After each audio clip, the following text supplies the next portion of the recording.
So today we have Michael Nowatkowski and Ashley, is it Gess or Jess? It's Gess. Yes. Dr. Gess has been teaching in both K-12 and higher education for approximately 25 years. She is an assistant professor of STEM and STEAM education in the AU School of Education.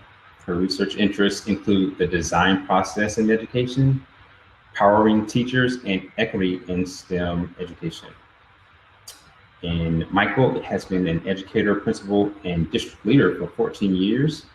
He is motivated by and engaged daily in the work of equipping students for success in career and or post-secondary education. He has also been teaching for 10 years in the areas of electronics and security. He is an associate professor in the AU School of Computer and Cyber Sciences. His research interests includes embedded systems and cybersecurity education. Without further ado, I introduce to you Dr. Gess and Dr. Nowatkowski. All right, that was perfect. Whoa. Thanks, Terry.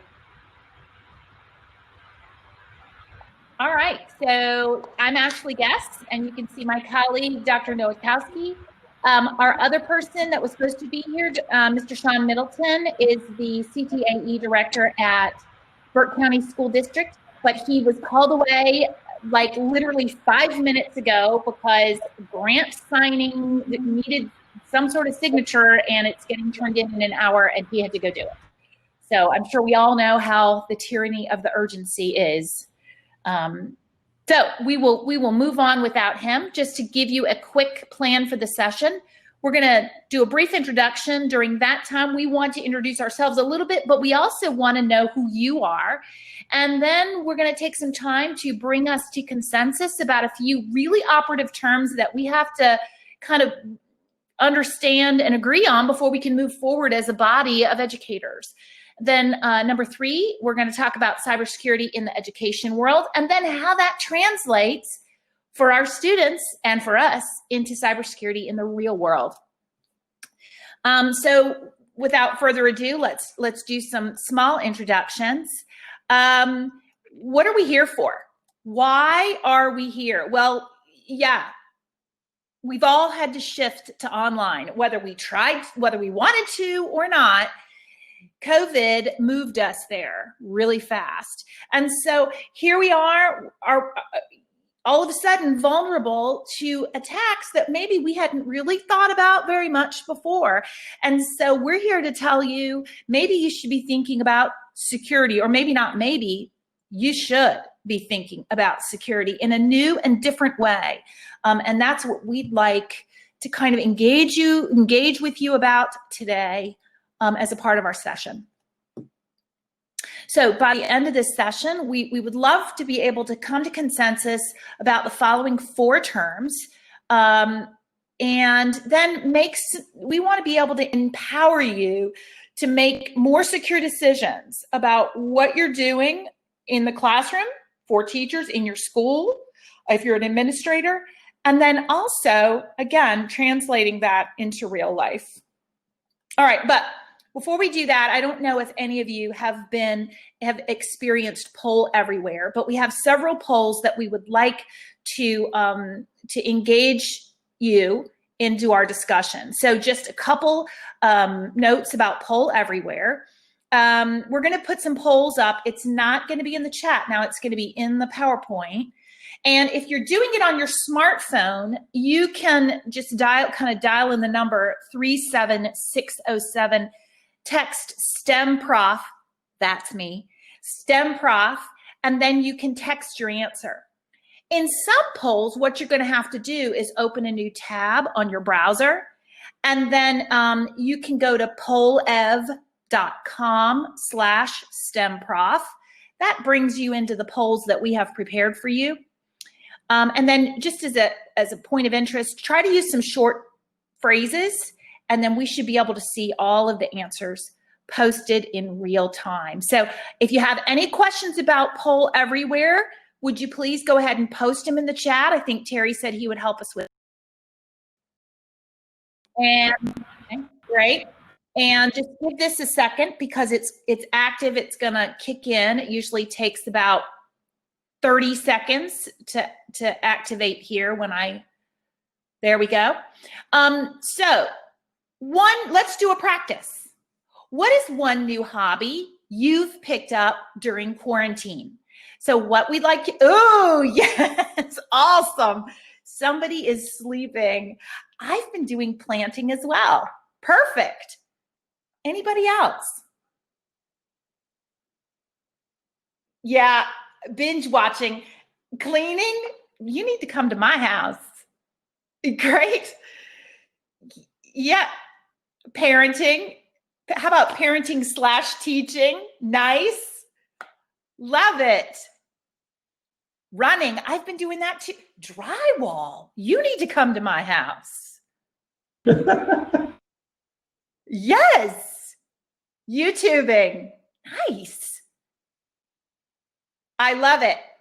And notice none of these are getting really big. So these are all different kind ebooks. Yeah, TV. Everybody, you know, the words as they get bigger shows you how many more people are actually repeating the same thing. So we've all been doing a variety of things.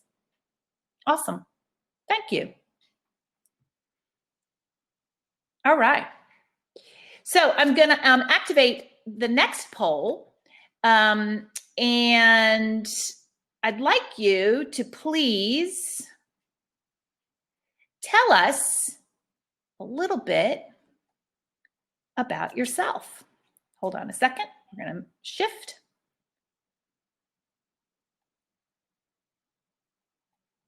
Okay, so give it a second. There we go. So this one, we'd like to tell us a little bit about yourself. You're given some options here. You should be able to see some options. I hope. There's a survey. Oh, hold on.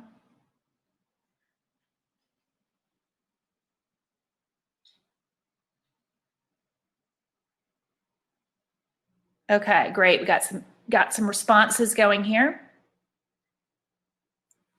Are we able to see any responses is the question.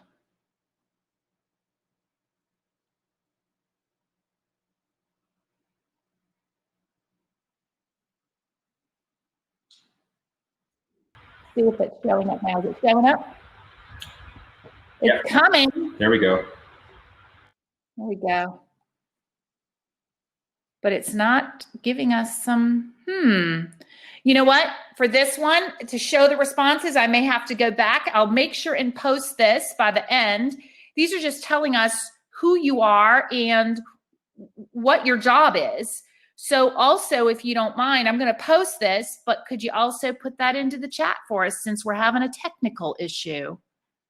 I don't know why.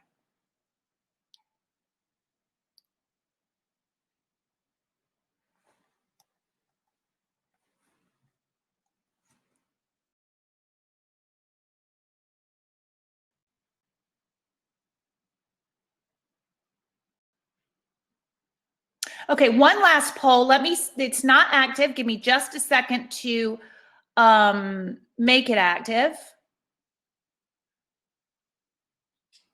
Give me just a second. It should be active.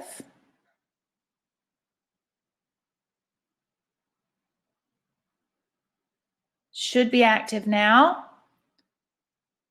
So here for this one, we want to know, we want you to rate security. So now we're going to get to the crux of the matter. Here we go. The x-axis is going to tell us how urgent the security idea is in your setting. And the y-axis is how important is security in your setting. So tell us that, please. Can you rate it for us? Ooh, look at that right quadrant. Yeah. Yeah. Oh, somebody's going off the page up there. Yeah, notice we don't have anybody in the lower. So that's great because I actually was talking with someone the other day and these teachers were saying to me, oh, we just don't even think anything about it. And I thought, oh my goodness, Yeah, great. Thank you. Thank you. Perfect.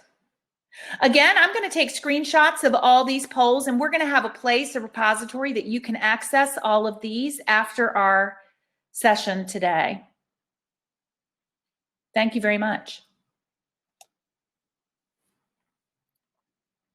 So obviously, security is important and urgent.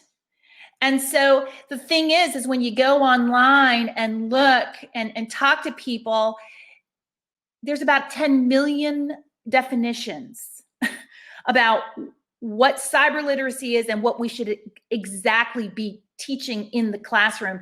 And this is a huge thing. So cyber literacy, I don't know what you say cyber literacy is. Are you willing to put that in the chat for us? What is cyber literacy? Anybody? Do you have any sort of thoughts?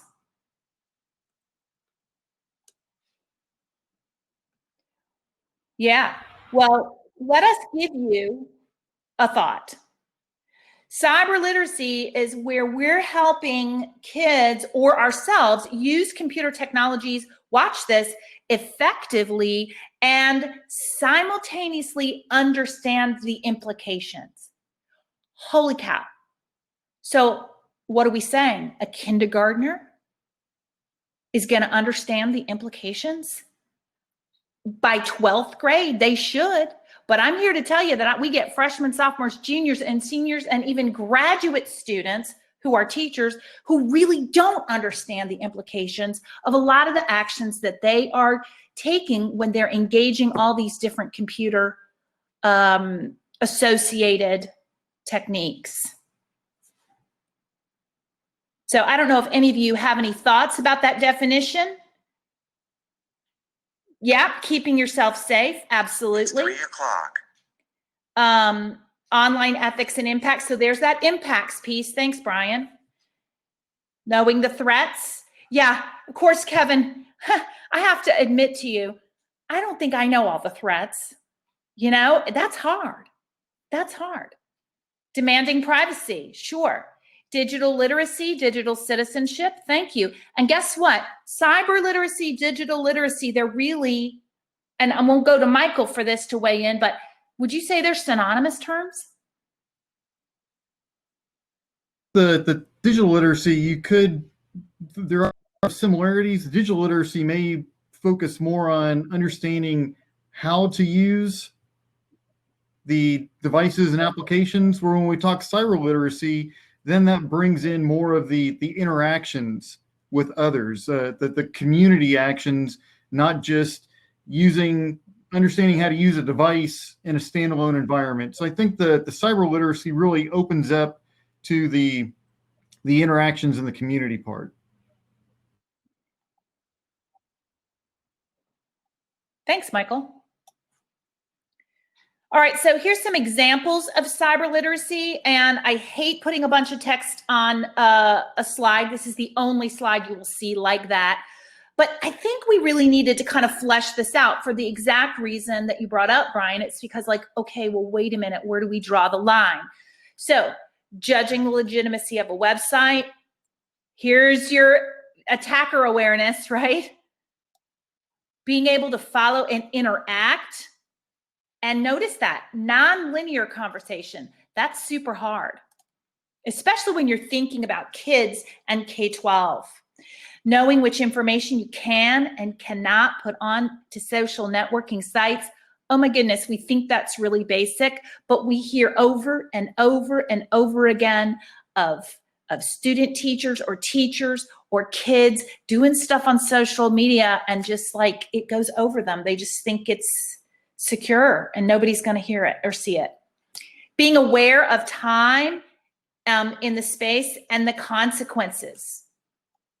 And then it's an electronic literacy, not just computer. That's a really key point. Consciousness again of what we're doing.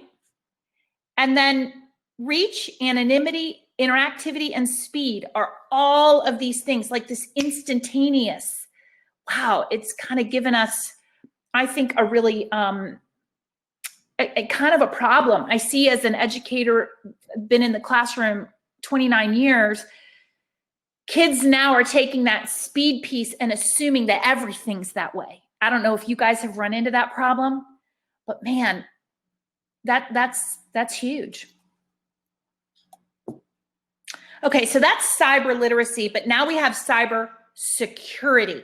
Related terms, they're not the same thing. Yeah, so Laura, you see what Laura's saying here? Yeah, definitely very hard. That consequence piece, though, is, yeah, and TikTok. We're going to talk about TikTok, Terry. Very, well, Michael can talk about that as the cybersecurity expert, but he told me a few things about TikTok, and I was like, oh my goodness. Yeah. Okay, so what are your thoughts now about cyber security? Thinking about cyber literacy versus cyber security. Shall I go ahead and put it out there? It's the art of protecting networks, devices, and data from unauthorized or criminal use. Ensuring confidentiality, integrity, and availability of information. And you know, is that what we're dealing with when we're talking about teachers in the K-12 classroom? Really? Are we responsible for that? We had 2 weeks to switch over in the spring. Is that our responsibility? And that's the question. And we're going to talk about that. But yeah, cybersecurity is related, but not exactly the same thing. Does anybody disagree with this? Can we come to consensus on this? Is everybody okay with this? Yeah, security is active, Brian, definitely. It's not something you can passively do. Yeah.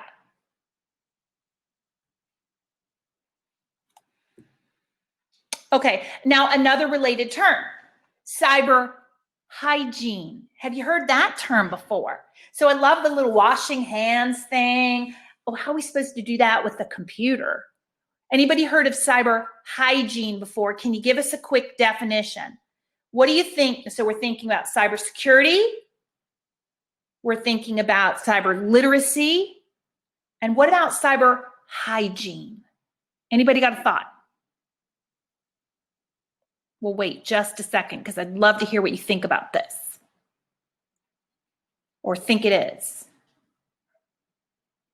Brian, you're the guru out there. Come on, tell us. What do you think? Terry? Laura, what do you think? Oh, computer maintenance, maybe? Computer maintenance? Computer maintenance, maybe. Keeping it clean, right. So what is that? I love it, Laura. Dress appropriately on a Zoom call. So true. All right, cyber hygiene. Thanks, David. Okay, great ideas. Margaret, thanks. All right, so let's reveal. I feel like we got the big reveal going on now. Cyber hygiene. Practices internet users need to follow to safeguard their devices and their personal information. Engaging consumers in cybersecurity. These are two different definitions. So yeah, definitely. I think making sure you're clothed when you're walking across the screen is definitely an issue of hygiene. Exactly. Do not bring the Zoom call into the restroom. Thank you, Laura. Oh gosh. Okay. And then we have one more thing that you're going to think is pretty unrelated, but it's very related. So tell me where you think STEM and STEAM relates. Anybody? Oh yeah, capturing data. HIPAA's huge. We have to deal with that at AU because of the all of this. We have the medical school there. Yeah, and FERPA. Tell us about STEM and STEAM. Where do you think that comes in?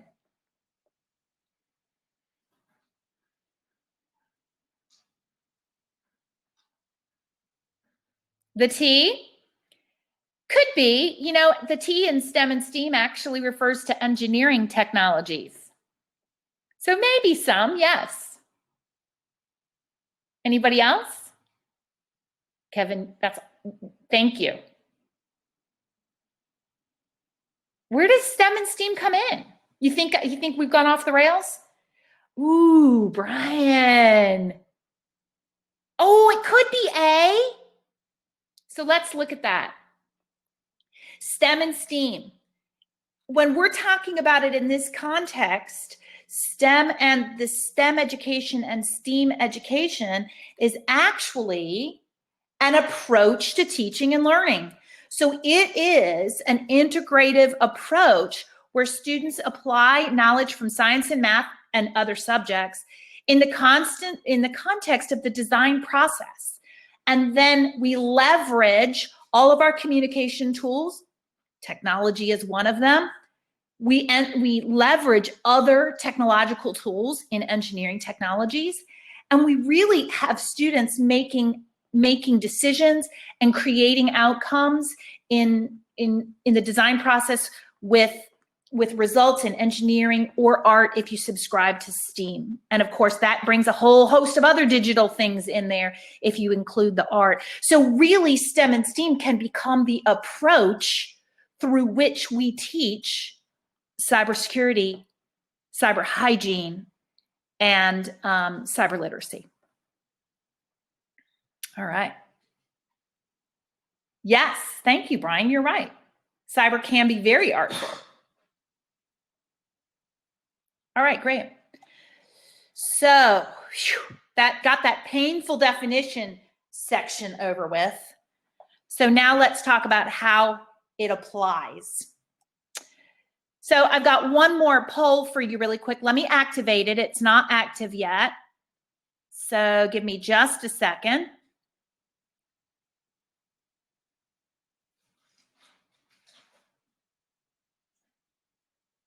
All right, it should be active now. So tell us what happens in your world with regard to cybersecurity.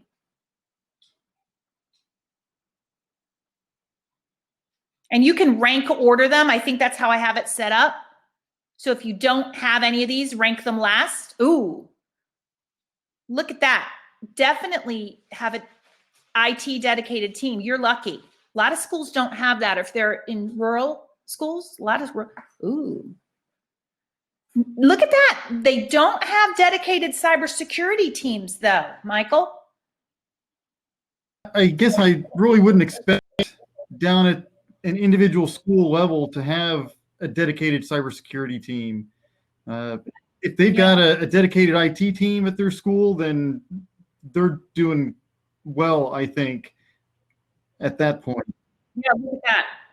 That's first. Okay, great. Interesting. Notice how not everybody, though, has students and parents signing acceptable use. Notice how faculty and administration, you know, that's, oh, there we go. Second. Great. Thank you. And there is maybe some cross training that your IT teams are doing to help out with cybersecurity response and defenses. So hopefully your IT team is contributing to that effort. Yeah. So let's now talk about the secure classroom. When should you think about security?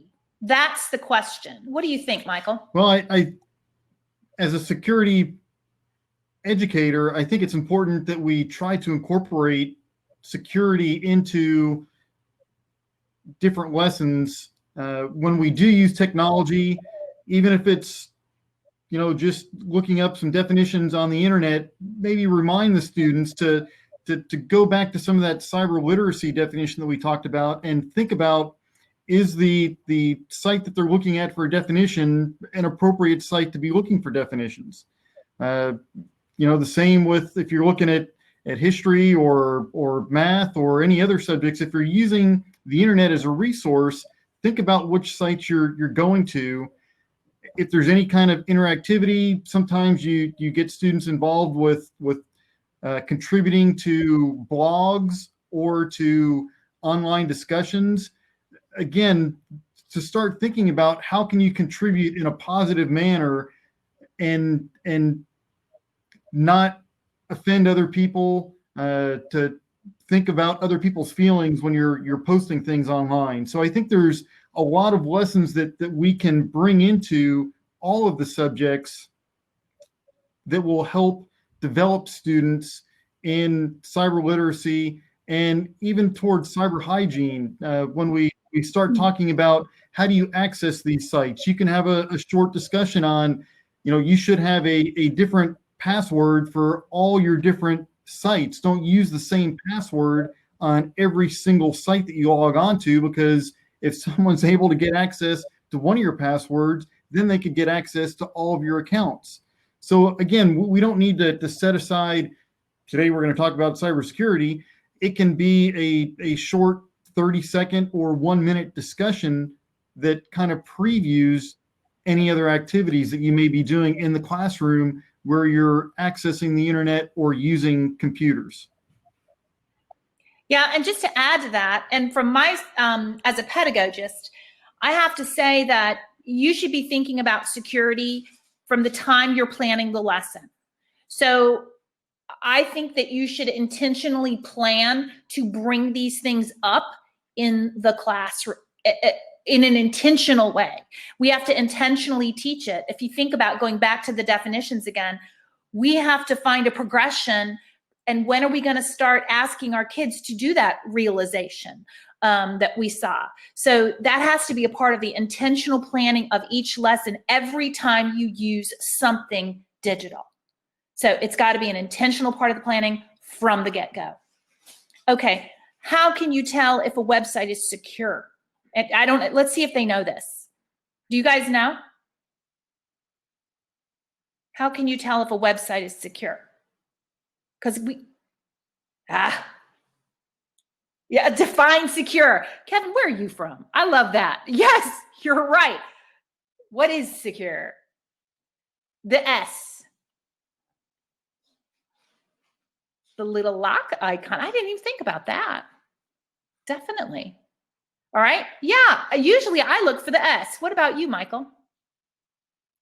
Both things, the lock and the S. And something else that you need to double check is to make sure that you're really going to the website that you think you're going to. A lot of the social engineering type hackers will intentionally try to create websites that have common misspellings of words. So, maybe they get the website that's Google with 3 O's instead of 2 O's, because you might not always be paying close enough attention to notice that you're logging on to those. So just double check your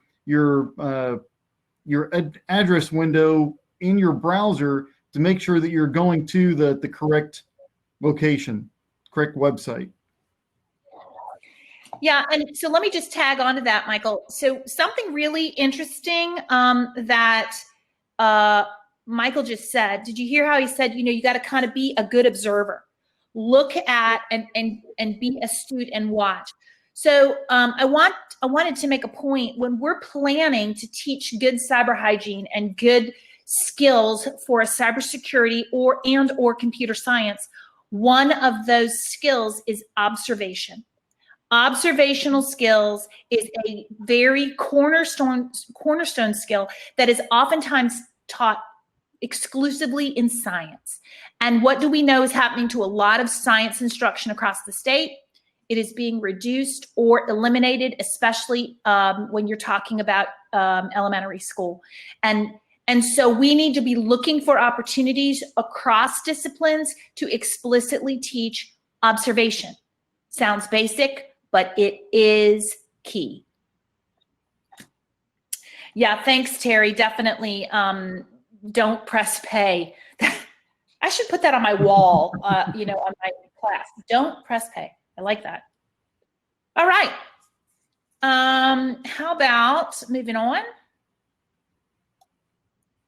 What should you look for to tell if you should use an online learning app or tool. Now, I posed this question. I'm going to let Michael answer it, but this is really important. As I'm teaching STEM and STEAM education to educators, I want to be able to say, hey, how do you know if you can use TikTok? How do you know if you can use, Flipgrid? Or how do you know if you can use, there's so many different things. Love it, Laura. Yeah, the email. Don't ever click from the email, copy, paste. Very good piece. What do you think, Michael? You think Laura's right about going to the website yourself first? Yes, definitely. With links, phishing is the number one way that hackers are able to gain access to your computers. Phishing is where you get that strange email that looks kind of right, but there's some things in it that maybe you are thinking in the back of your mind something's not quite right. I received an email from the dean here of my school from his Gmail account asking me to send him some money. That just didn't look right to me. So, I didn't follow up with that. But sometimes you get these emails, it says, hey, I'm in a meeting and I can't get to my other account and I need this. It's an emergency. Please do this right away for me.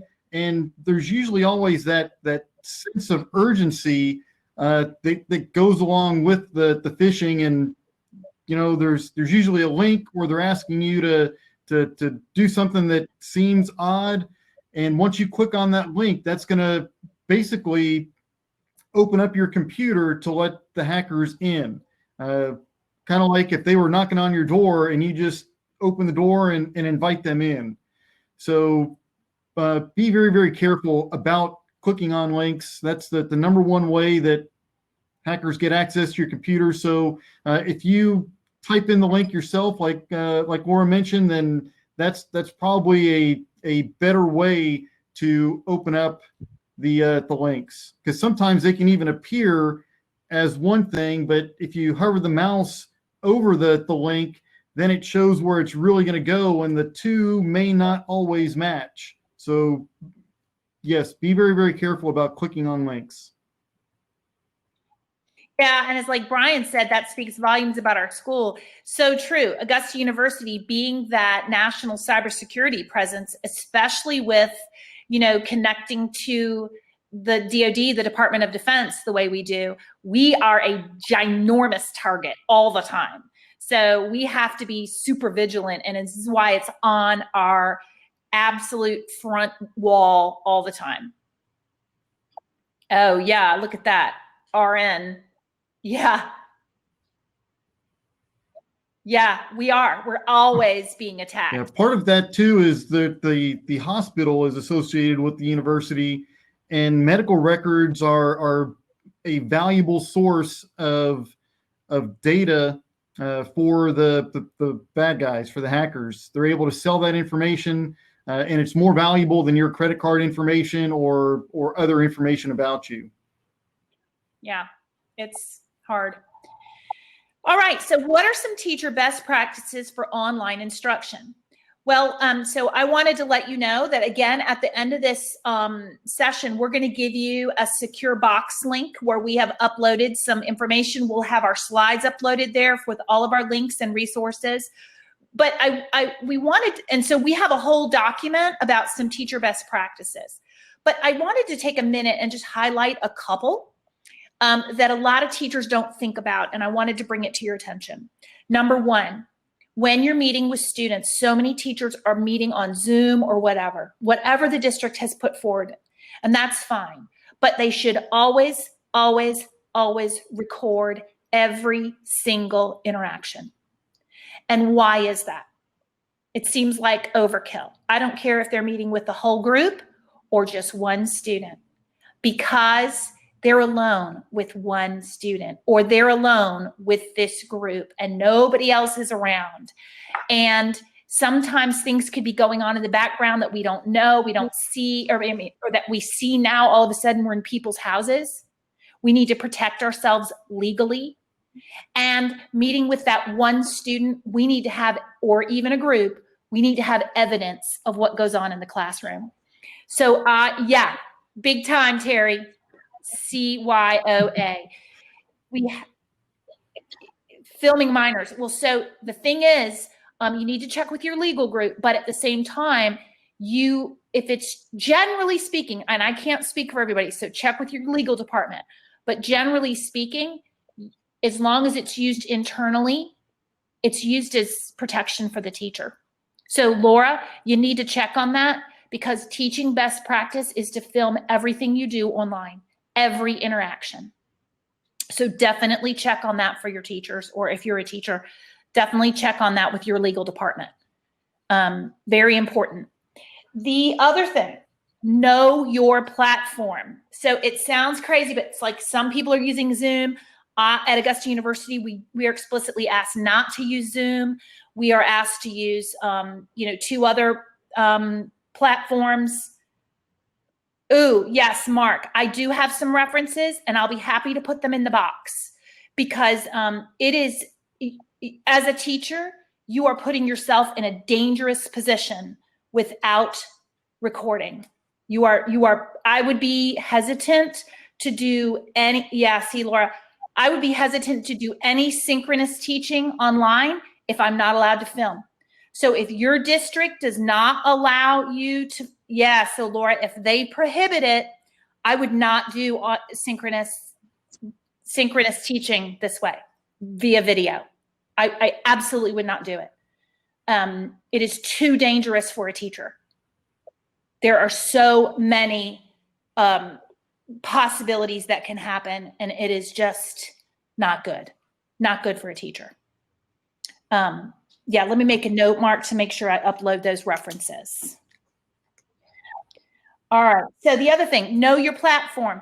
Know if you are doing virtual stuff that's synchronous video, you got to know, like, how can I lock the room?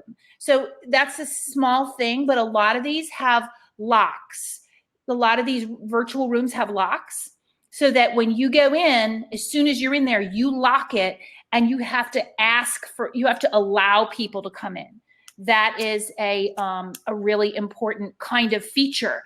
Really know your platforms in and out. Take time to learn them, because that empowers you as the teacher. Keeping the videos. You know what? I don't know. I have not read a rule of thumb for that in the literature. I know that when I do research, the rule of thumb for that is 5 years. So whether your district has a secure place that you can keep it, I would never keep those videos on my personal computer if you can help it. You need to have a secure place in your district. If you don't have a secure place in your district, what do you think, Michael? Well, it's kind of hard. If there is a way to offload those, maybe store them temporarily on your computer and then offload them and delete them and get them to a secure online. The other thing is a lot of schools, I think, are using Google Docs or Microsoft Office 365, and there's probably, using OneDrive or Google Drive, some way to push that onto those platforms, vice having it on your personal computers. Yeah. So let me do this. I'll make sure and look around for some resources about that. But here's the thing. It's kind of like we're trying to build the plane while we fly it right now. We have converted to this online thing so fast. So be careful, protect yourself. It's really important. And Laura, you made a great point. It goes to having chats as well. Don't devolve into using Snapchat or other things with students. Only use the approved devices. It's really hard to do. Or like I've had parents, that are friends of mine. Oh yeah, and definitely Zoom chats. Yes. Parents and friends of mine are like, oh yeah, I just am texting my teacher on Facebook now, my kid's teacher on Facebook now. And I'm thinking, oh no, don't do that. Use approved stuff only. Some of the other things to think about when you're doing online activities is what else is going to be visible to the participants in those online chats or even recordings. If you're if you're live like this, what is visible behind you that people may be able to see. Also, if you're sharing your screen, think about what's on your computer screen that you look at every day that has kind of become invisible to you, but others, when they're looking at your screen, may pick up on.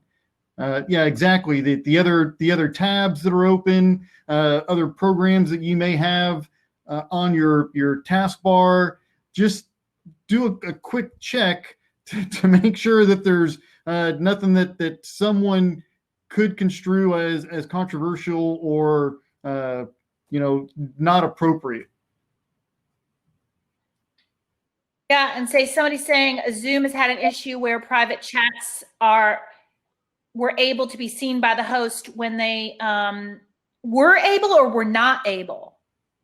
So as a host, you should always set the settings so you see all chats going on between your students, and you should be able to have control of that. Yeah. Ooh, sometimes that can be bad, huh? They think that you're not reading it and you are. Ooh. Yeah. Okay, great. Good discussion. And then one other thing, I assumed that I didn't want to just assume anything, but I hope that you all know about the ISTE standards.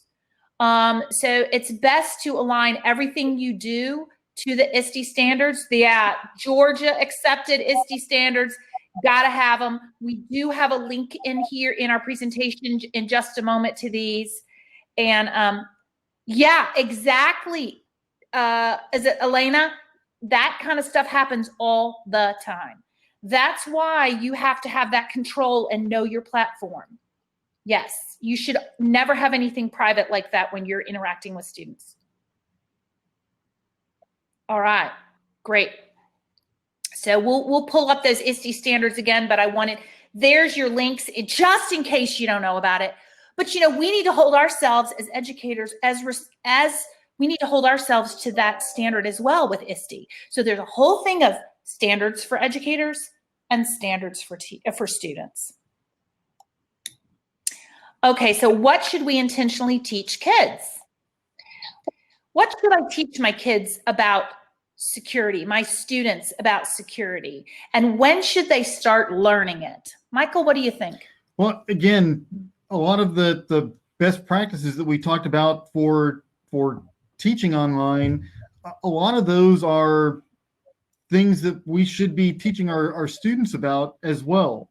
To make sure that you're using appropriate behavior, that you're aren't sharing information that shouldn't be shared, that you're aware that actions that you perform online are going to be seen by other people. So really all of this, the making sure you're going to the correct websites, all the things that we've been talking about, that the students should use you as their model. Okay, you're modeling correct behavior for the students. And if you're not practicing these habits that are good habits, good cyber hygiene, good examples of cyber literacy, the students are going to use you as the model. So you want to make sure that you're demonstrating correct behavior and correct security habits for your students. Yeah. And I think definitely you need to start teaching them as soon as they're using computers, which, to be honest with you, in the case, like I have a brother whose kids are interacting with computers and technology from the age of 3.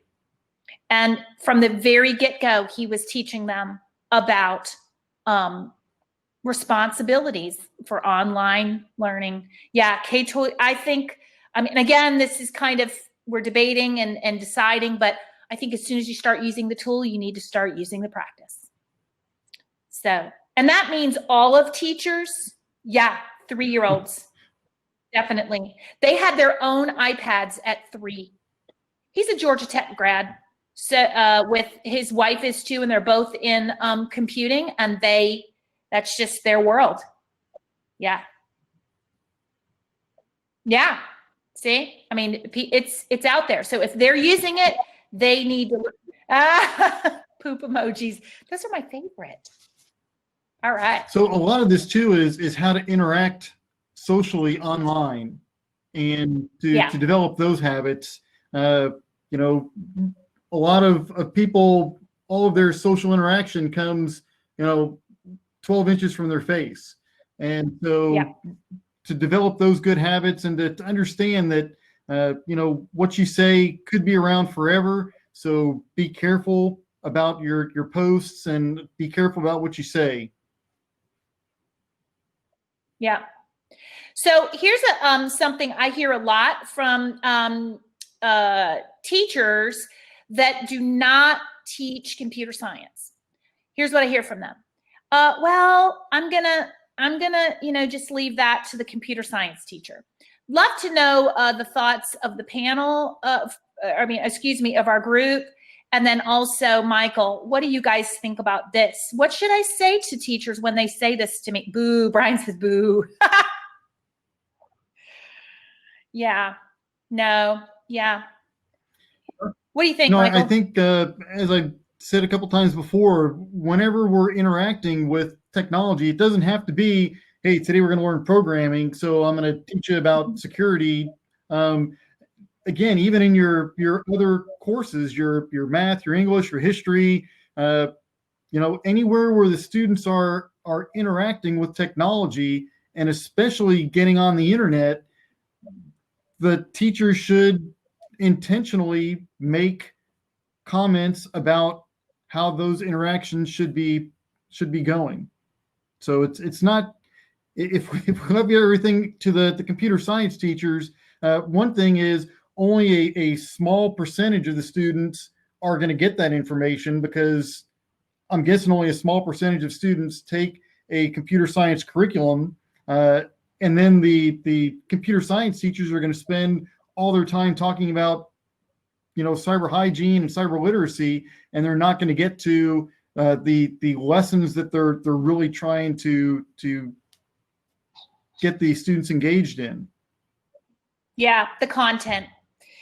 And so where does STEM education come in? Well, just like in the beginning, STEM education is really an approach to teaching and learning that can be embraced to incorporate the tools of cybersecurity into what we do every day.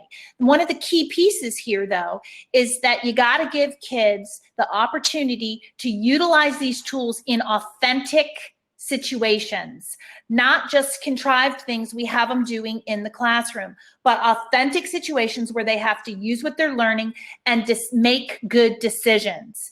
That's what STEM and STEAM education is about. And that is how we can all, from an interdisciplinary standpoint, really engage students in the way they need to be engaged.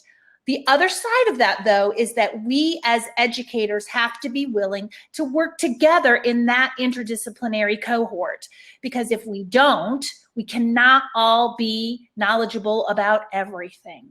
And one thing I appreciate especially about my colleague Michael is that he's another set of eyes. So I'm good in being observant, but I'm not observant 360. He's the set of eyes that he can see things that I don't. My blind spots, I'm blind in them.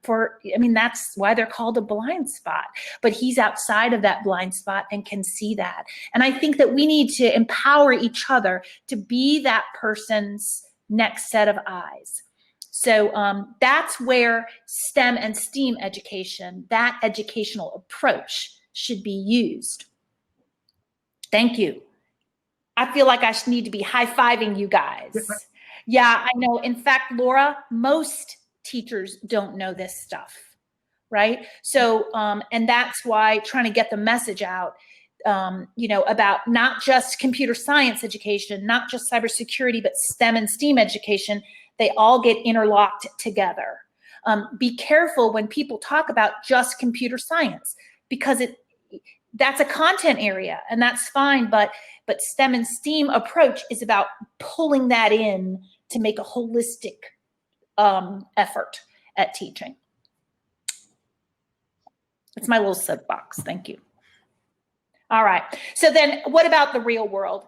Let me just say, you know, we've heard a lot about 21st century skills. We've heard a lot about like the 4 C's for education.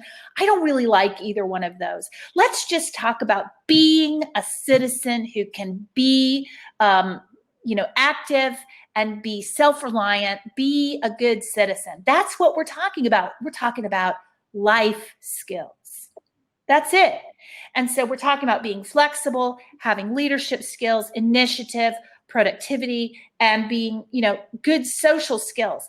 And I wanted to just make a point. This is the, and I don't know if you know about this, but this graphic is for download that you can print off from the ISTE website. This is what the ISTE wants students to become. Look at this. These are the skills. We want them to become empowered learners, digital citizens, global collaborators. These are life skills now. And I just wanted to make that emphasis. That's what we're talking about. Security is indeed a transferable skill. It is a life skill. And so it's here to stay.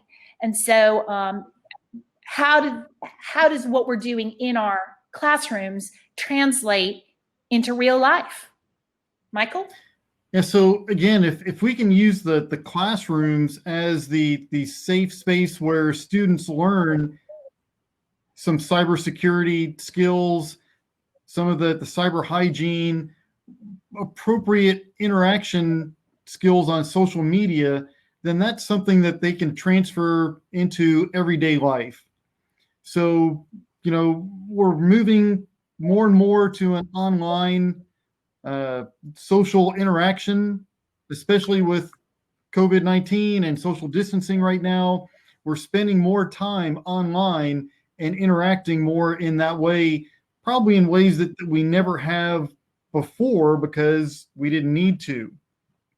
So if we can model this in the classrooms, stress appropriate ways, again, being intentional about what we're telling the students and having them practice this in the classrooms, then hopefully that will transfer into their everyday life. Yeah. And again, the intentionality of our teaching and planning, that's the key. So the more intentional we are about teaching the skills, but then also giving them relevant ways to apply those skills, then what we'll see is much more of that transfer happening. And I'm just putting up there in the chat our Cybersecurity Center. They offer many, many free trainings for teachers. There's several going on this summer. There's the link. That'd be a great place for them to start as well. Okay, so we're kind of wrapping it up. This was great discussion. Guess what? I acknowledge we didn't probably answer every single question. So on either where you can find us. And here's the link for the box that I don't know if you want to take a picture of it or do a screen capture. Give us about an hour and I'm going to make sure and have all these sources uploaded for you, but you can go in there and get the resources. And then also I had one more poll that I'd like for you to engage so you can help us. What is it that you think K-12 educators need to know? What do you need to know? What else going forward do we as university professors need to know? How can we serve you best? What other things would you like to tell us that you need to learn about with regard to cybersecurity?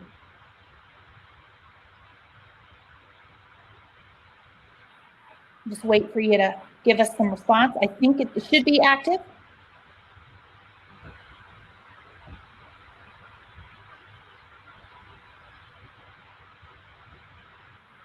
Network security, great.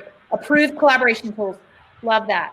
Safest virtual platform. Are you talking about LMS platform, whoever said that? The virtual platform, you're talking about the learning management system, or could you elaborate a little bit on that, maybe in the chat or? And if you'd like to come on and speak so that you can get your questions answered quickly, please request to have your audio and video shared and I will let you on. That'd be great. Yeah, we got like 3 minutes. Oh, Laura, well, I wonder why. Can you try it one more time, please? Okay, or you can put it in the chat. I'm sorry.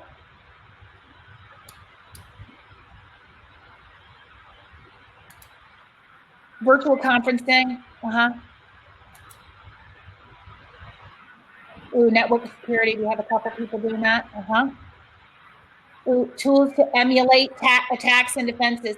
Yeah, one of the things that I put in the box already is a suggestion that you mimic some attacks for students, or that you mimic, a phishing scam for students to get them thinking about this. Of course, this depends on age appropriateness, but yeah, these are definitely things that you need to be thinking about.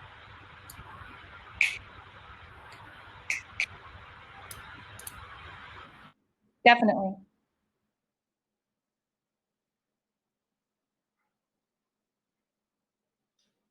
Yeah, public school deciders.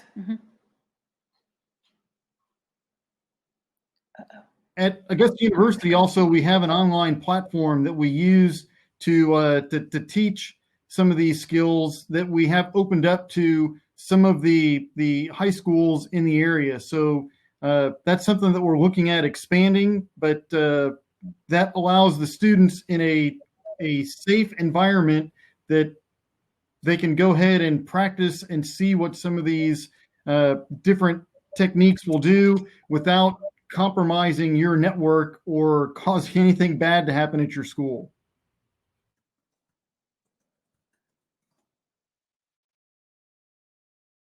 Yeah, I think that's a cool idea. And maybe we could work something up like that with our students, Michael, our cybersecurity students. That'd be great to take them as a team out and kind of, take them to schools.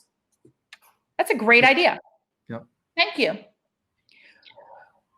All right. Well, it's about time for us to wrap up. I want to be respectful of your time. Thank you all. Oh, yes. There you go. Thank you all so much for being here, for engaging with us in this way. And again, feel free to email us if you have any questions or comments. We look forward to continuing the conversation over the next couple years. Stay safe online. You're welcome. Thank you for coming by and engaging in conversation with us. Appreciate it. Great session, you all. Thank you so much. Oh, yeah. Let me give you the email. Yes. I'll put it in the chat also.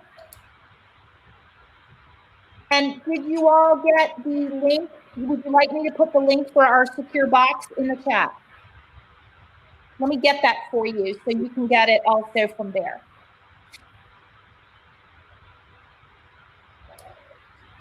Hold on.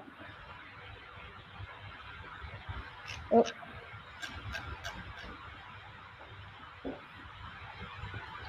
Okay, it's not letting me do it. Give me just a second.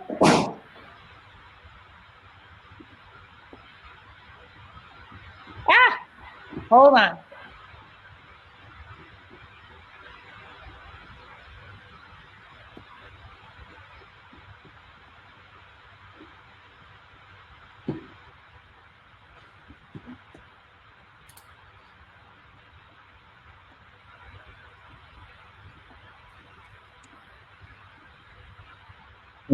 Great job. There you go. Thank you so much.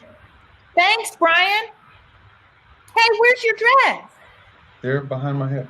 I'm like,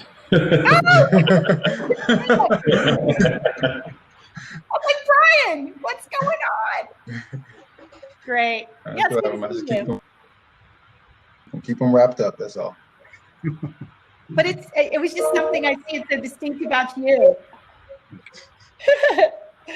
That's actually what one of the AI sessions said. I think April was talking about that. She's like, if I wanted to do something distinct about Brian, I would say his locks. But if I can't see him now, then the AI would understand who it was.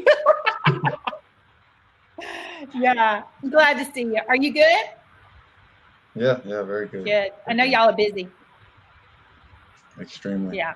Well, let us know if we can help in your endeavor. I actually just found out today I'm going to be teaching our new computer science endorsement.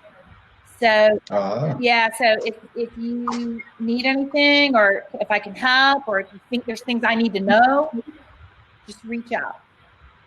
Will do. It is my understanding that our grant will persist for another year. Oh, great. So there'll be some more districts coming up that have monies to spend on endorsement programs. So we're Well, looking for that. let me know, because we're going to hopefully make it pretty robust, and then it'll be a K-12, obviously. And we really want to engage folks in a deep and meaningful way to make lasting change, and not just give them a bunch of content and that be done. It's not the way we work at AU. So appreciate you. Whenever we can travel again, I got to come up there. Please do come visit. I'll take you to Michael's office. He's got the primo place over there. Yeah, I saw his credit card number back there on the index. Just to buy and make sure I got the last digit correct. Yes. Let me move my chair so you can see it better. Yes, There we go. That's move. what I was waiting on right there. I was waiting the whole time for that. Yeah. Brian, do you know Michael? Have y'all met I before? don't. I do now. Okay, Nope. great. Michael's awesome, great cybersecurity. He also has a specific interest in K-12. So, he's amazing. Excellent. Yeah. Well, we're actually going to be talking about the cybersecurity pathway again soon. So I'll make sure to include both of you all in that conversation. Thanks, Brian. Thank you. No problem. All right, guys, I guess I got to go. See ya. All right. Thanks a lot. Bye-bye. Bye-bye.